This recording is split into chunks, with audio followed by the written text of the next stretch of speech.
Columbia from Belarus. She received her Bachelor of Arts degree from Wheaton College, majoring in political science. She is a veteran of the U.S. Army and is stationed in Fort Leonard Wood, Missouri. On behalf of all of us, we thank you for your service. Welcome, Elena.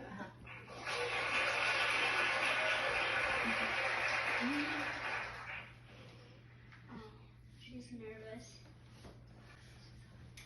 Dr. Timmerberg, faculty, staff, families, guests, and my fellow graduates, it is an honor to be speaking before you today.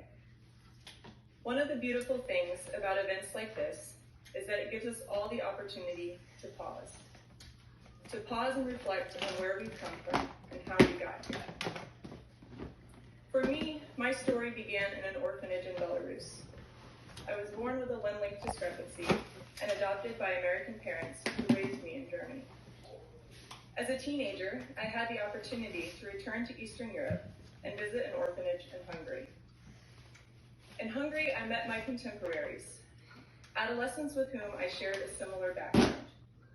As peers, we all had dreams of how life would be and what we wanted to become. But for most of them, unlike myself, their dreams would be stunted. Through no fault of their own, they would not get the same opportunities I was afforded. On a day like today, it can almost feel like life is both fair and predictable. Through 7 years of undergraduate and graduate coursework, we've worked so hard. Our families have sacrificed. We've passed test after test, gotten to one of the best schools in this country, let alone the world, and now we're finally getting to taste the results of our labor. But deep down, we know that in concert with all of our hard work, so much of what has gotten us to where we are is the time and culture we're born into, and even seemingly random chance encounters that have changed the course of our lives. We know it from our own stories. I think about how so many of us had a season-ending injury for which we sought the help of a physical therapist, and from their work, were inspired to pursue PT ourselves.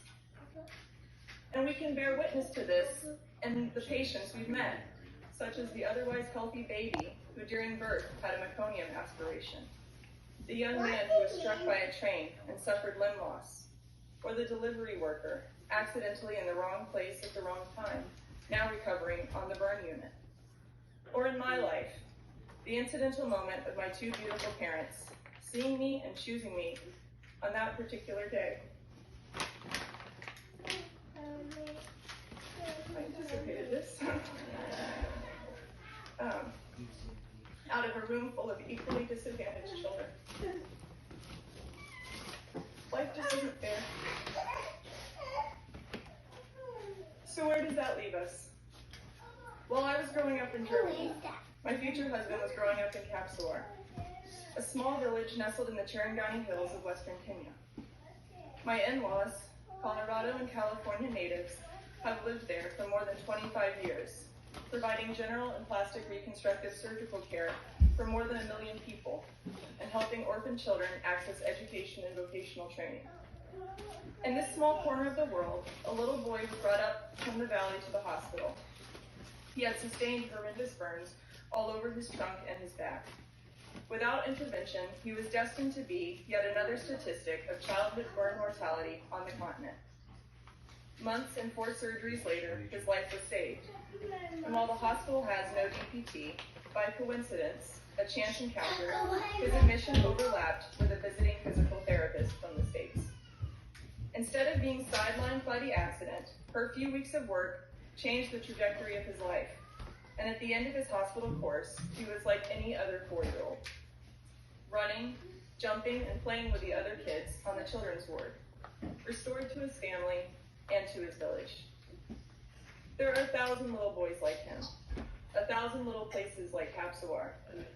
And in my reflection over these last couple of weeks, leading up to this milestone day for all of us here, I wonder if we could stay true to the ideals that attracted us to Columbia and made us attractive to Columbia.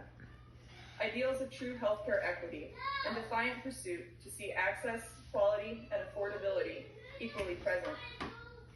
There are many ways forward that are less demanding and less costly than this. there are easier routes to choose. In drawing near, truly listening to the wants, hopes, and dreams of the hurting world, we are choosing to make ourselves vulnerable and swimming against the tantalizing current of comfortability. So how can we make this happen? We can make this happen by doing it together. May we who are graduating continue to link arms. May we partner together as community in our generation to use our skills as instruments of opportunity for vulnerable people found within the borders of our own society and also beyond. Lending a helping hand, and in so doing, finding our best joy, and maybe offloading the world just a little bit more. Thank you.